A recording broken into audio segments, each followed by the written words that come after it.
Opposers, I love America, and I remember when it was great. I hope I'm not being overly nostalgic when I say this, but 100% of the things were 100% better in the past. Full stop, no caveat. I mean, lately, when I look around, I don't recognize my country anymore.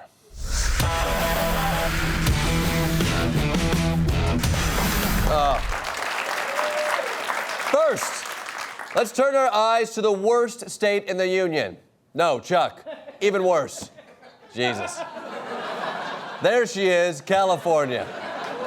Look at this shit.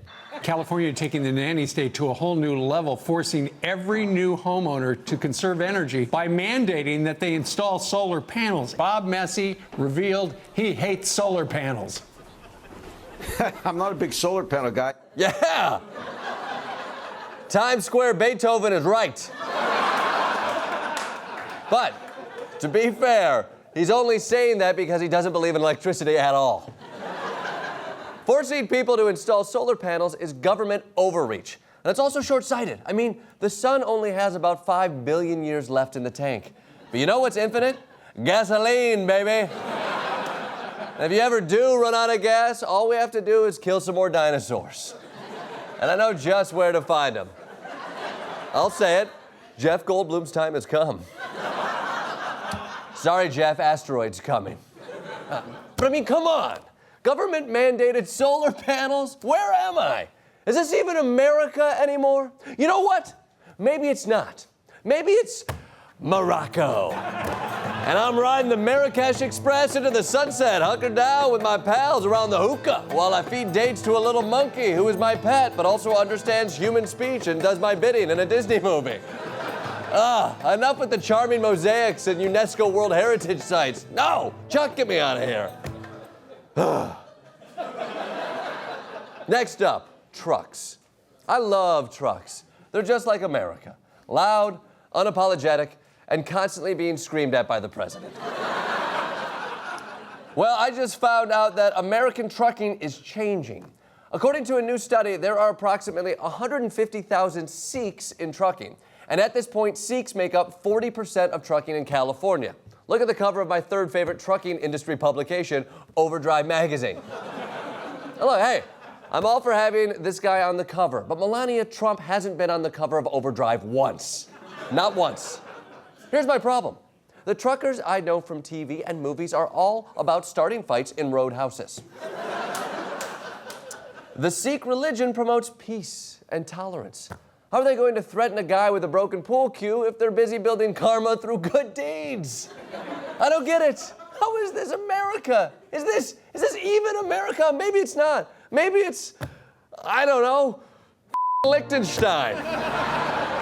And I'm wandering around all 62 square miles of it speaking German because nothing says sovereign nation like speaking another country's language and being the size of an IKEA parking lot.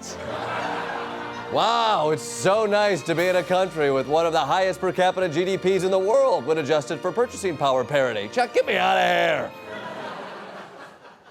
Finally, cheerleaders. When I went to high school, the coolest couple was the cheerleader and the quarterback, followed closely by the president of the Young Republicans and his photograph of Pat Buchanan. But the reason the cheerleader and the quarterback were so cool was that they were special. Everyone wanted to be them. Well, now, anyone can.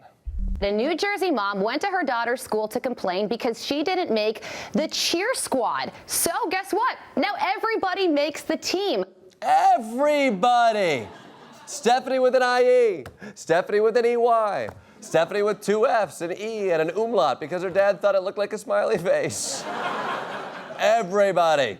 This is ridiculous. Someone back me up.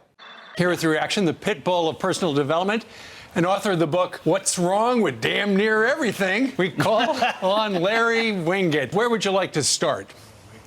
Well, there are a lot of places to start, and stuff like this is what's wrong with everything, I can tell you. Whoa!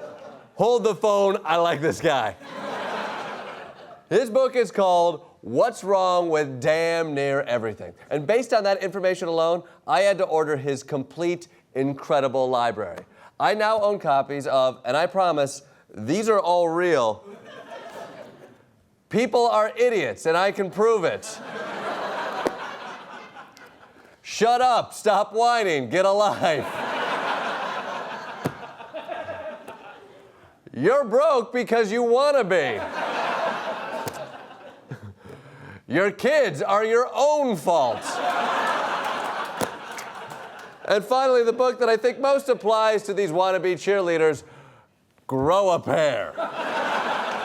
Yes, Larry, Whining Cheerleaders is exactly what's wrong with everything. But just like life after high school, this story gets worse. Normally, whenever I'm feeling outraged, I can always rely on Greg Gutfeld, Fox News commentator and guy who definitely still shouts party foul every time someone drops a plate. But listen to how Greg reacts to this cheerleading story. I don't know. Here's my feeling. It's a small local story over a beef, over a cheerleading choice. Some parent got ticked off. Now it's a national story. I guess I feel ambivalent. Oh, no! Greg feels ambivalent? What's next? Is Juan Williams going to actually try to win an argument? No. Is Jesse Waters going to not make fun of Asian grandmothers? What is this? It's not just not my country. I don't recognize The Five anymore.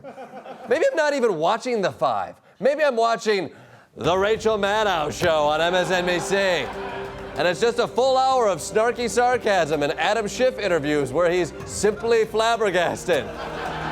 Maybe every sentence of real news is preceded by 40 minutes of rudderless lead-in that on any given night might not be going anywhere at all. Chuck, bring me back!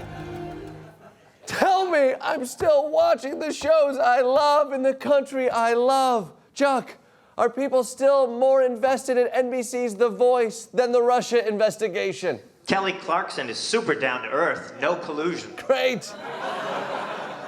Are there still more Avengers than there are employees at the State Department? For now, yes, but not if Thanos gets his way. Okay. Is the effectiveness of torture still up for debate? Just saying, what if it works? Oh, yeah. It never has, but maybe it can. Thank you, Chuck. I'm still in America, and that's still my five.